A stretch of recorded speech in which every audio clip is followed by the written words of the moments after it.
We often hear of the word development from our leaders, social scientists, and economists.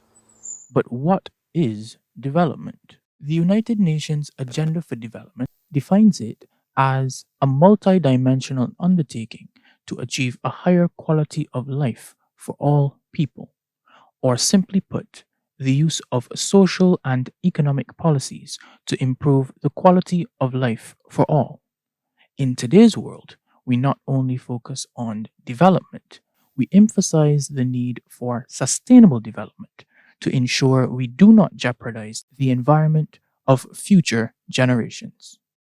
In 2015, the United Nations agreed to 17 goals to guide the world in achieving sustainable development by the year 2030. These goals cover areas such as hunger, equality, health, education, poverty, and many more. Central to sustainable development, however, is climate action and the protection of the environment, especially for small island developing states, commonly referred to as SIDS. The United Nations recognizes SIDS as those states most on the front line in the war for sustainable development. They include 13 from the Pacific, 16 from the Caribbean, 9 from other regions of the world, and 20 associate member states. The global community has long acknowledged the special circumstances faced by these SIDS, dating back to the first United Nations Summit on Small Island Developing States, which was hosted by Barbados in 1994. The Rio Summit, following upon the United Nations Conference on Human Environment in Stockholm in 1972, represented the first step in a long journey. It is essential that we build on that start by laying a strong foundation for sustainable development in small island developing states. To do otherwise would be self-defeating and self-destructive of the progress achieved so far. To put it into perspective, small island developing states face a unique set of vulnerabilities, which I must tell you actually inhibit sustainable development prospects. Now, for example, structural factors including small size, limited number of productive sectors, is also the issue of a lack of economic diversification, as well as high vulnerability to the impacts of climate change, and also the issue of susceptibility to natural disasters, which also severely impedes the socio-economic development of these countries. Building on the commitments of the Earth Summit held 2 years prior in Brazil, the global community adopted what is commonly referred to as the Barbados Program of Action.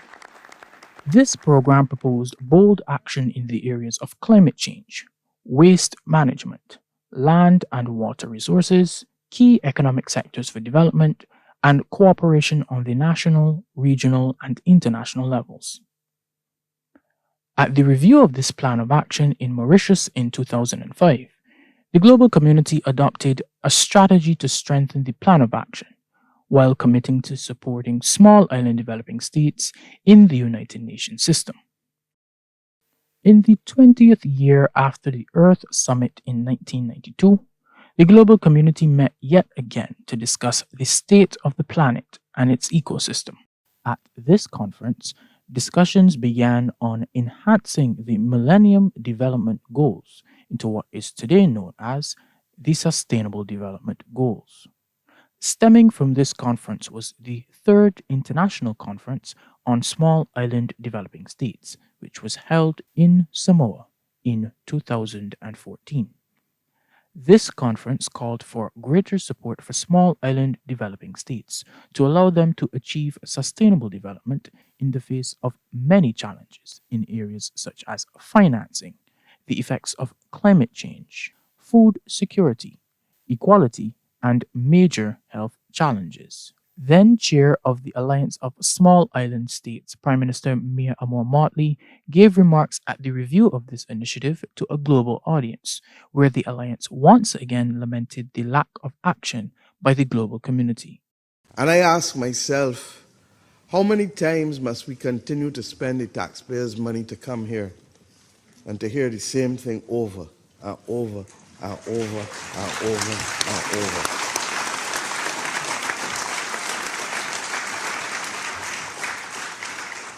This charter that created this institution promised us that each would have the opportunity to be able to be respected. Each nation would have the opportunity to be able to plot their destiny in accordance with values that we hold dear. Well, isn't the first value that we should hold dear the right to life? Isn't the first value that we should hold dear the preservation of the very world and the humanity from which we come? I ask us today, please, to move beyond the norm, to go beyond the acceptable, to use the language of Martin Luther King and to understand that the fierce urgency of now is upon us, and to recognize that it's not easy for us. We go back to small states, and the Prime Minister of Antigua, who is here with me, will tell you that we have to transition our own people to new industries with less opportunity and less fiscal space, without the recognition of the global community that we are different, that we don't distort global trade in goods or services, but we must still play by the rules that everybody who distorts have to play by, without reference to the fact that that has led to an implosion of our domestic production sector. And as a young lady said, as men go to jail because they find difficulty in being able to make ends meet and to support their families, we have to sit by and watch idly. I believe that we have what it takes to halt and reverse climate change. It is not beyond human ingenuity, but our priorities are wrong. In April 2021, the United States government hosted the 2021 Leaders Climate Summit, where 40 of the world's leaders were convened virtually to discuss the issue of climate change. Prime Minister of Antigua and Barbuda, Gaston Brown, attended this summit and spoke in his many capacities on the world stage, particularly as chairman of the Alliance of Small Island States. The harmful effects of climate change are growing, and the cost of mitigation and recovery is being counted in human lives and livelihoods. The economic situation of our countries was already grave before the COVID-19 pandemic. It is now dire, particularly for tourism-dependent nations. We are literally teetering on the edge of despair. Over the years, the debt of small states has risen to unsustainable levels because of repeated borrowings to rebuild and recover from continuous debilitation by natural disasters arising from climate change. Mechanisms introduced by the international financial institutions, the IFIs, for addressing the looming debt crisis are insufficient. For some small states, even these inadequate instruments are denied because of the false criterion of middle and high per capita income, which ignores the huge vulnerabilities that small states face. It is urgent that policymakers of the IFIs instruct that more determining criteria of small size, resource constraints, and vulnerabilities be taken fully into account for concessional financing. Colleagues, repayment of official debt by small states, including to the Paris Club, is near impossible in the prevailing parlous circumstances. A permanent solution to the looming debt crisis is compelling and necessary. This requires action to design new and innovative financial instruments and to provide debt relief, including debt cancellation, debt suspension, debt rescheduling, debt restructuring, and debt for climate swaps. As previously noted, one of the greatest threats to sustainable development is the climate change issue. And with the increasing frequency of tropical storms and hurricanes, institutions around the world are again sounding the alarm. The report is very clear that with further warming in the coming years, We expect to see new extremes that are unprecedented in magnitude, frequency, timing, or in regions that have never encountered those types of extremes. Climate change is a threat to the very existence of small island states. And our region is one that is highly vulnerable to a diversity of natural hazards, both those which are climate related, as well as other types of hazards as well. And I think in the last 18 months, we have really seen a demonstration of this, with the region being impacted and still being impacted by COVID-19, which in itself is a hazard, albeit a health-related hazard. We have seen the eruption of the La Soufrière volcano in St. Vincent in April of 2021. And of course, that event transitioned from an effusive eruption, which started in December of 2020 and progressed to an explosive eruption in April of 2021. We've also seen severe flooding events, climate related again, and significant and catastrophic flooding in both Guyana and Suriname in May to June of 2021. And most recently in August, we had the earthquake which devastated the southern peninsula of Haiti. And what this has really demonstrated to us is the extreme vulnerability of our region to diverse hazards, the implication of the climate hazards combined with the other types of hazards faced in the region have rendered us in a position where it just really takes one event to cause a devastating impact on the social, economic, and environmental landscape in any of our participating states. The State of the Caribbean Climate Report, which is an excellent publication which came out in 2020, confirms that all of the climate parameters are actually changing within the Caribbean region. So, for example, sea level rise is already changing and expected to reach or exceed 1 meter by the end of the century. Air and sea surface temperatures are also on the increase within our region. And in fact, by the end of the century, the report suggests that we are going to see an increase in about 17% dryness in the region up to the end of the century. And we're also seeing and expect to see more of record-breaking hurricane seasons. And we've already been experiencing that. For example, in 2020, we had a record-breaking season with respect to the number of systems. And then systems like Hurricanes Irma and Maria, which we saw in 2017, and also in the Bahamas in 2019 with Hurricane Dorian, are giving us a sample of this anticipated 80% increase in the frequency of Category 4 and 5 Atlantic season hurricanes. Central to the issue of sustainable development for small island states is financing.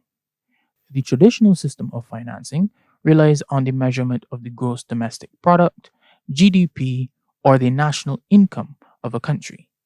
Some discussion has been underway in an effort to reform the way international lending is conducted, to include factors other than national income levels. Many SIDS are classified as middle income or high income countries and have graduated out of accessing concessional loans and grant financing. This therefore impacts the ability to access financing at a reasonable, or what we would call preferential rate, particularly in times when it is needed most, and for example, in circumstances of post-disaster recovery. Now, many of the criteria for determining access to such financing depend solely on per capita income criteria and are therefore used to determine, for example, the level of development and access to concessional finance. It must be noted, however, that this binary measure does not take into consideration the structural challenges or expanded range of development indicators, including economic and environmental vulnerabilities, as well as other criteria, which could serve as a more accurate assessment and qualifier in determining treatment of SIDS. One event can set back the developmental gains in small island states by decades. This is not a theory, it is a fact. The development realities for small island states are very different for larger countries, which have not only diversity within their economies, but they also cover larger geographical spaces. So they will have scenarios where, yes, they have had an impact as a large state, but it will not be devastating from a national perspective as what we see within our small island states. So these are some of the reasons why the discussions on development financing have to change. Certainly, where a country stands in terms of its gross domestic product cannot be the basis upon which we're making decisions on development financing. And the experiences that we've had with repeated climate-related events in the past years, Irma, Dorian, over the past years, where we've seen economies being devastated with just one event, really underscores the fact that the gross domestic product of a small island developing state is what it is just for that moment. And it can change just in the blink of an eye. Again, it's because, very, very simply, because development is more than GDP. And I think it's a perfect segue to where I ended. I was talking about moving back to where you were before the event, right? And we had all those dimensions, the health, the education, the gender, the inequality, etc., right? If you were to just use GDP per capita, income fell from 100 to 80, suppose, because of, say, COVID, 20% fall. To get back to 100, you need to grow by 25%, okay? Now, it might take you 4 or 5 years, but you can get back on that 25%. Now, what would occur is if you are looking just at per capita GDP, then your measure of getting back to where you were is simply moving GDP by that 25%. But as everybody knows, moving GDP by 25% does not mean you would have addressed the gender or the inequity or the education or the poverty, right? None of those are necessarily going to be addressed. And so can you genuinely then say that because your GDP grew back to where it was, that somehow you are where you were before? And the answer is clearly no. And so I think what one needs to be able to establish is to say, we need to find a way of adjusting GDP to capture that vulnerability. I'm calling it a vulnerability drag because of the length of time it takes you to get back.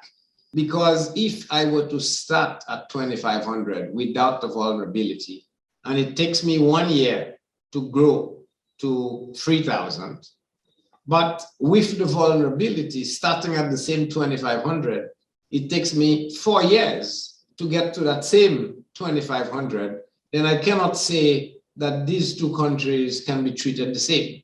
And so in principle, the concept is straightforward.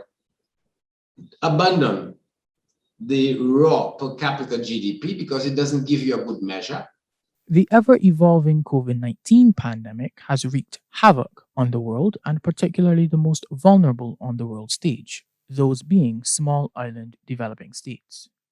Their economies being dependent on exports from other markets exposed the true nature of their vulnerability, especially in areas such as medicine, food, and electronics. In 2020, almost all of our economies, I think, save 1 or 2, Guyana and maybe one other island country in the CARICOM space, had negative growth. Guyana, it was principally because of the finding of oil. But almost all of the countries had double digit, meaning 10 to 20% negative growth. And more so those that were tourism dependent. Again, the concept of concentration. Because once lockdowns came in under COVID and people couldn't travel, then you simply choked off the lifeline of a number of countries that did not have an alternative. And hence why you do want to have that diversification. So the idea there of COVID impacting economies was very, very big, but there was also the social side. As I said, you had women being hit disproportionately, either because they had to stay home or they are working in service industries that then lost their jobs and they couldn't continue. You had the poverty, again, because people didn't have as much. Poverty probably doubled in some cases, or at least grew significantly in others.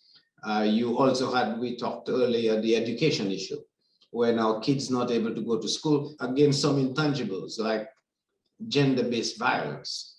I think it is no state secret that people have had tensions in their homes because they are cooped up in one space, small, all day, all night.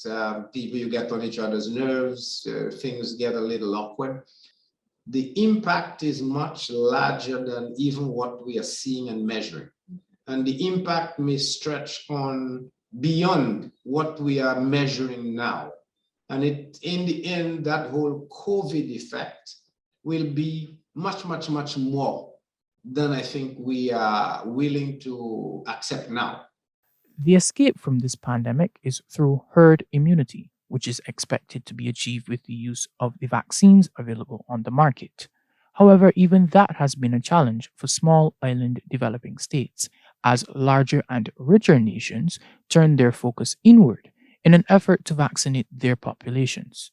This created a situation commonly referred to as vaccine inequity, where developing nations struggled to secure vaccines for their populations. I may sound like a broken record. I don't care. I will continue to call for vaccine equity until we get it. The longer vaccine inequity persists, the more the virus will keep circulating and changing, the longer the social and economic disruption will continue, and the higher the chances that more variants will emerge that render vaccines less effective. With UNCTAD 15 on the horizon, the world once again stands at a pivotal moment in history as small island developing states once again urge the world to listen and act so they can survive well into the future. Here are some final messages from officials on their expectations for the That conference. for too many small island developing states, our plight has been to be invisible to the global community, and in some instances, regrettably, we feel dispensable. The remarkable convergence that we are witnessing globally demands from the international community an equally determined response. Some may choose to reflect it in the concept of reparations, some may choose to reflect it in the concept of development. But what we do know is that arbitrary criteria that lock countries and lock populations into limited access to resources cannot continue to be the order of the day, and that we have ultimately to be able to give expression to the reality that there must be fairness. Locking the inequity that was put on us 75 years ago with respect to the establishment of the United Nations in circumstances where we have not seen the affirmative action and sufficient development opportunities for small island developing states is one of the key drivers that has put Barbados to want to host this conference and to be able to put the issues of our small island states at the center of the global discussion.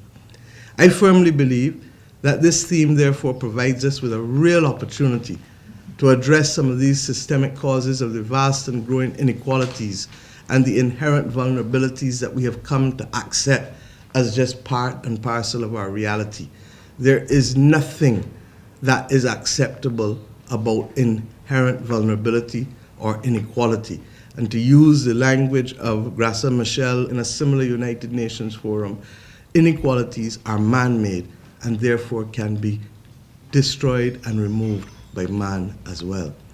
New thinking and bold action, therefore, my friends, are urgently required if we hope to succeed in our efforts to end poverty and to provide equal opportunities for all, because that's what unites us as a people across the world. All of us in Barbados ought to be proud. All of us in CARICOM ought to be proud in being able to host this conference. Of course, all of us in the SIDS community.